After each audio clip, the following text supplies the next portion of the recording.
Hey yo, welcome to Let's Get Smart. And today we're going to be starting something new on Let's Get Smart.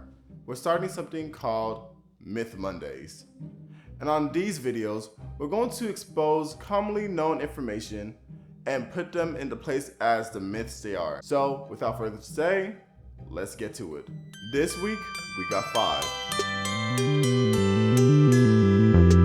Now understand these days, most people don't know much about Napoleon Bonaparte and how he was a not poor, no rich kid who rose his way up the military rankings and one day crowned himself as emperor. Some real interesting stuff, by the way. People like you watching this video might actually be interested looking into. Well, one thing that almost everyone knows about Napoleon is that he was a super short guy.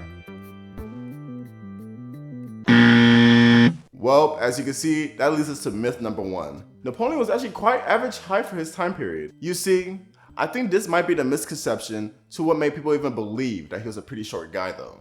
Napoleon was 5 foot 2 inches. Sounds short? Well, it should, because this measurement was in the French measurement system. In the British system, the one you're most likely using, measured him at 5 foot 6 inches, or 1.68 meters. In fact, he was a little bit taller than average, considering that most French men in the 1800s were 5 foot 4 inches. On the topic of height, us humans are not really that big, especially when put on the scale of the Earth. If you were to wave to someone in the International Space Station, I 100% guarantee you that no one will see you. But hopefully you already knew that. But what about man-made structures? After all, us humans have created some pretty massive objects. Look at the Burj Khalifa, the current tallest building in the world, speaking in the year 2019, towering at 2,722 feet. But unfortunately, not even that will cut it. You see, it's like standing a pencil upright. Sure, on a 3D perspective, it's tall, but when put on a 2D plane, it's just a point. But see, that's not the myth here. Myth number 2 is, you can see the Great Wall of China from space. Now, people believe and will even swear up and down that the Great Wall of China will be visible from space. You yourself watching this video may probably even believe the same thing, but I'm here to let you know that that is a complete myth. Although the Great Wall of China beats the Burj Khalifa when it comes to length, it's just far too thin to appear in high altitude. In fact, NASA even says it's not even visible to see the Great Wall of China in low Earth orbit with unaided eyes. If seeing is believing for some of you, well, here we go. Need help?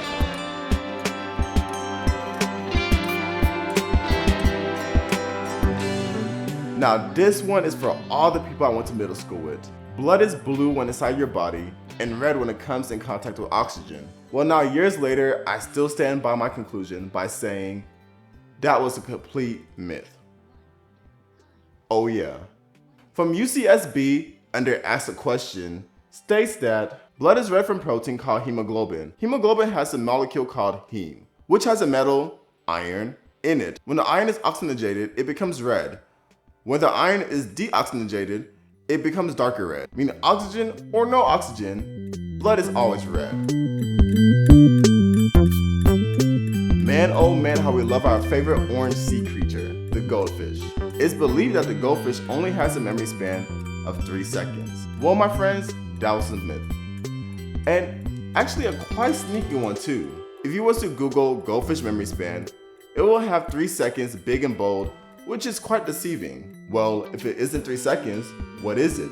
Well, an article from Penn State under Psych states that with further research and experiment, we now know that a goldfish has a memory span that lasts at least 3 months long. If the myth was true, that will mean that the goldfish will never be given enough time to process information to the long-term memory. Meaning, for all you bad little kids who like to knock on the little fish glass at the dentist, that goldfish will be remembering your face the next time you come in for your dentist appointment.